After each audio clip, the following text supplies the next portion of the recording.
प्रस्तुति रहरी में बैठ के करे छ कोन काज गे देख ले तो कियो तोरा भेल न लाज गे तोरा महमी के जाके हम बतेबो रे छोरा रुको तोरो चुमा देबो जना जना कहबा ओने देबो रे छोरा तोरो चुमा देबो कहो तोरो चुमा देबो रहरी में बैठ के करे छ कोन काज गे देख ले तो कियो तोरा भेल न लाज गे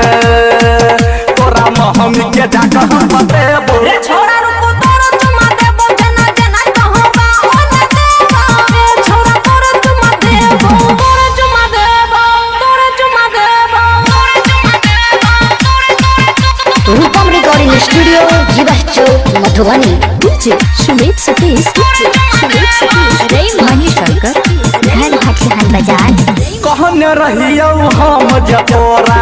मान ले नहीं बात गे के दिन के बाद गे छौरी एले हमरा हाथ गे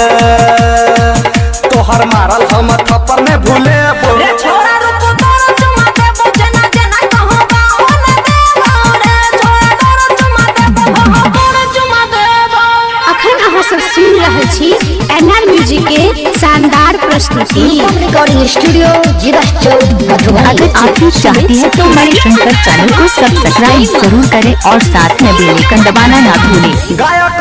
चल कहो तोरा भेल नहीं यहाँ खेला गे नहीं तो एक दिन तोरा संग भ जतौ झमेला गे कि अपन महल के श्रद्धा पुरेबो रे छोरा रुको तोरो चुमा देबो जना जना कहबा ओने देबो रे छोरा तोरो चुमा देबो रहरी में बैठ के करे छ कोन काज गे देख ले तो कियो तोरा भेल न लाज गे तोरा महमी के जाके हम बतेबो रे छोरा